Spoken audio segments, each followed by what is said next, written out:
Me preguntáis muchos en mi página de Facebook si este curso que iniciamos tiene algún costo. No es mi intención obtener ingresos de aquellos que vosotros que optéis por seguirlo. Si alguna compañía interesada decide anunciarse en el canal, será bien recibida y ayudará a sufragar los gastos que ocasiona, que os aseguro que los tiene. Cuanto más seguidores tenga el curso, más fácil que alguna empresa decida anunciarse en los mismos. Os tocará tener que visualizar estos anuncios, pero nada más. Pero mientras yo pueda hacerme cargo de los mismos, seguiréis teniendo disponible información para aprender a realizar fotografías e introduciros en este apasionante mundo. Para quien sigue mi canal habrá observado que en este caso la fotografía es una actividad más, además para conseguir un objetivo más amplio. Os dejo por aquí arriba el enlace al vídeo introductor para quien no lo haya visto.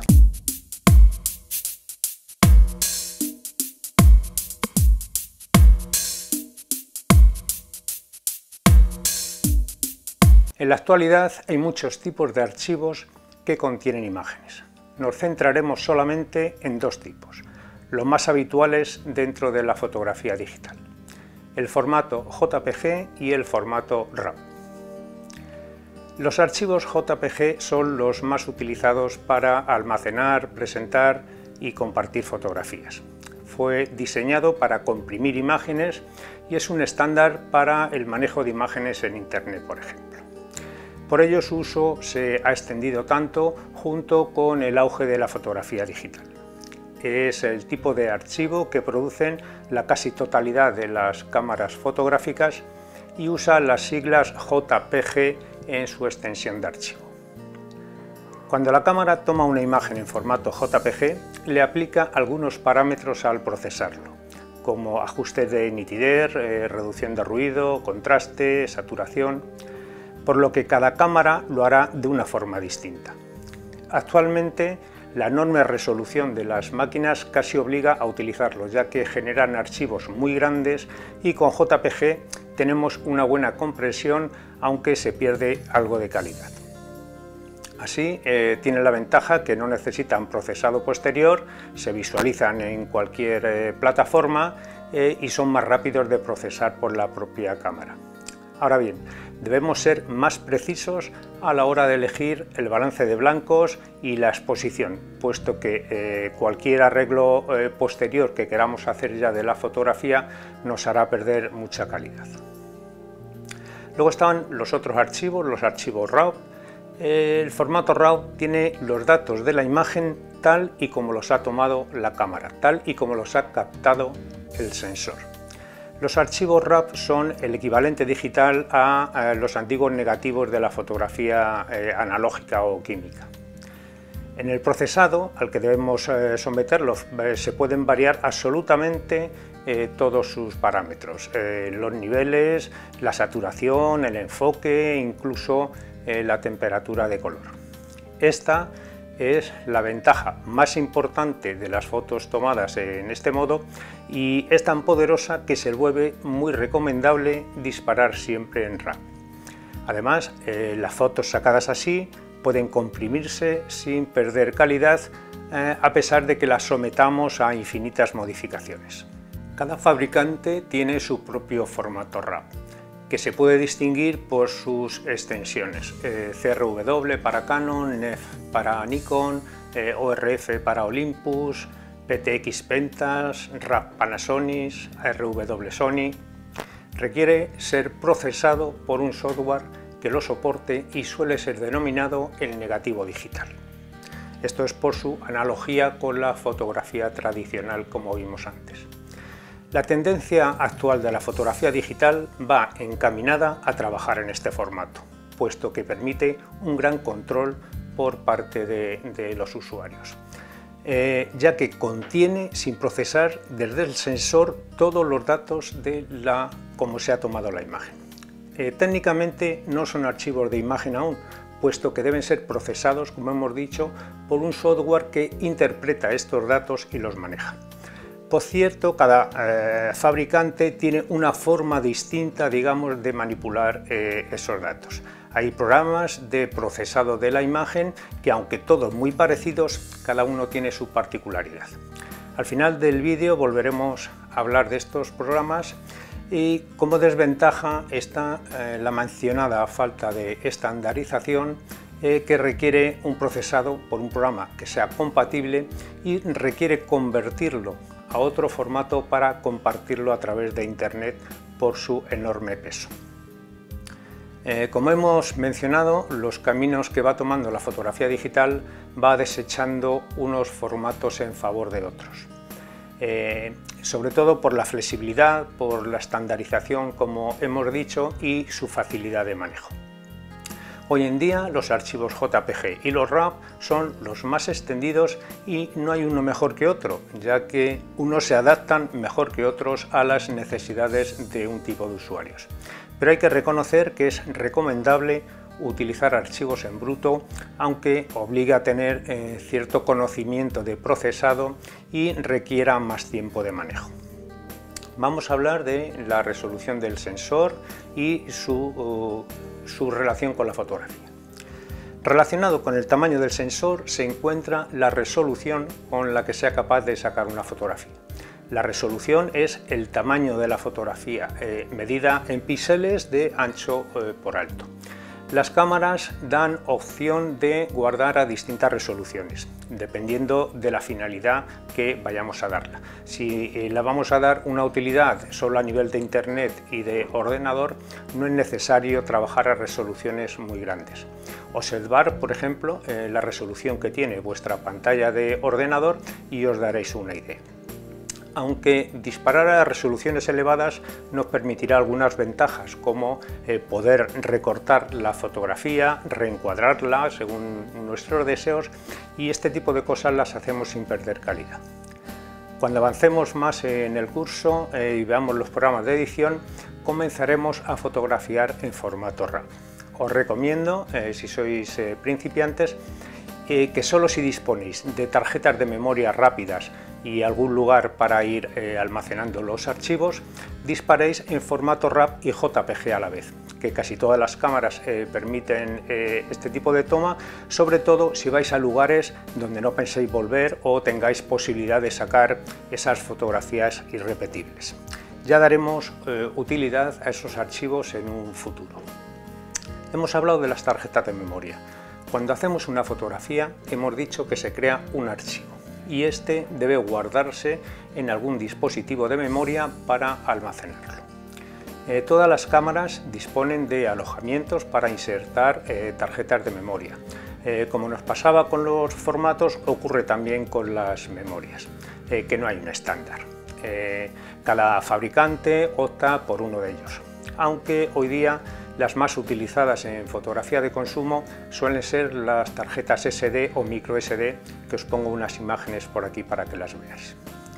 Dos cosas importantes a tener en cuenta son la capacidad de almacenamiento que tenga la tarjeta, que se mide normalmente en gigabyte, y la velocidad de escritura, que se mide en megabytes por segundo. Vamos a ver a continuación cómo, dependiendo de la resolución de nuestra cámara, los archivos que genere o fotografías serán más o menos grandes y en base a ello debemos optar por tarjetas de una capacidad u otra. Es muy frustrante quedarse cortos con la capacidad cuando estás haciendo fotografías, por lo que es muy recomendable irse o bien a tarjetas de alta capacidad o a tener varias tarjetas, que es otra opción. En cámaras modernas con altas resoluciones, cada fotografía RAW ocupará entre 15 y 18 megabytes cada una, mientras que en JPG puede ocupar entre 3 y 4 megabytes ya a buena resolución. Si cada gigabyte tiene 1000 megas, podemos calcular lo que necesitaremos dependiendo de cómo hagamos nuestras fotografías y la posibilidad que tengamos de ir descargándolas a un ordenador o a un disco duro. La velocidad de grabación va a influir si disparamos en ráfagas de disparos por segundo, 10-12 disparos por segundo, o si disparamos en RAW, que el archivo es más pesado y tarda más en escribirle, pero yo aconsejo que, si podemos, ir a por tarjetas de velocidad de grabación rondando los 100 megabytes por segundo. no nos dará ningún tipo de problema y en el futuro, cuando lleguemos a grabar en vídeo, ahí sí que lo notaremos. Vamos a hablar ahora del exposímetro. La luz es el elemento fundamental para obtener una fotografía. Todas las cámaras vienen con un dispositivo interno para evaluar la cantidad de luz que le llega al sensor.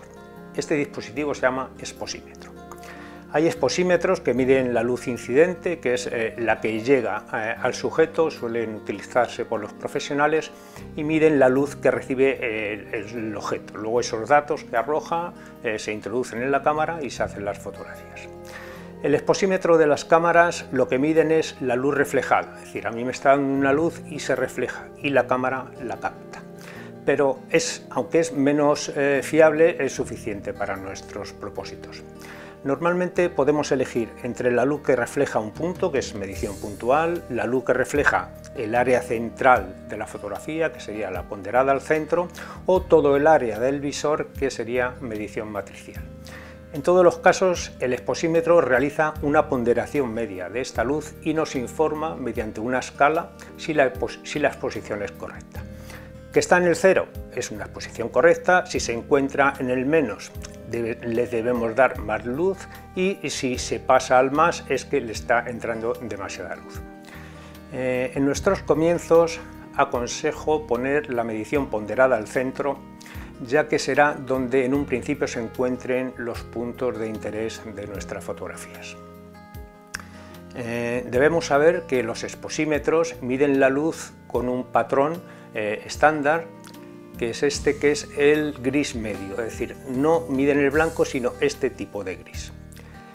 Más adelante veremos cómo configurar bien este parámetro, pero por ahora nos servirá con saber que si hacemos caso a esta medición, los blancos muy puros, cuando abundan mucho en la fotografía, como la nieve por ejemplo, nos saldrán un poco grisáceos, por lo cual es buena costumbre, si vemos que en la escena hay mucho color blanco, es el dominante, o estamos haciendo una fotografía en la nieve, compensar un poco la exposición o lo que es lo mismo, sobreexponerla. Bien, con estos conceptos claros vamos ahora a configurar algunos controles básicos de nuestra cámara para comenzar a realizar fotografías en modo manual. En principio, el formato. Vamos a elegir el mayor formato que permita nuestra cámara en la proporción 4:3 y si podemos en JPG más RAW, mejor, si tenéis esa posibilidad, y si no, pues solo en JPG. La medición de la luz, como hemos dicho, elegir la ponderada al centro. Elegir el autofoco, que es la opción estándar más acertada, será el modo autofoco simple si pensamos realizar fotografías estáticas, y autofoco continuo si pensamos fotografiar sujetos que estén moviéndose continuamente. Poner el histograma nos informa en todo momento de las condiciones de luz que tiene la escena, es decir, la cantidad de información que se encuentra en las zonas oscuras. Os pongo por aquí una imagen para que veáis lo que es. Entonces, la teoría dice que una imagen con la curva central estará bien expuesta, pero la práctica aconseja que se derechee un poco el histograma, lo que habíamos dicho antes, que se dé un poquito más de exposición, porque es más fácil recuperar información de las altas luces que si no hay información, si está todo negro. El modo de fotografía o la imagen, la fotografía tal como sale del sensor suele ser muy plana, con muy poca nitidez, con los colores lavados. Por ello, las cámaras, digamos que procesan un poco esta imagen para compensar esto. Así, tiene varios modos de fotografía. Nosotros elegiremos el más natural posible. Hay unos que se llaman neutro, en otros se llama natural, estándar. Ya iremos viendo más adelante estos modos, cuáles son sus finalidades y qué es lo que persiguen.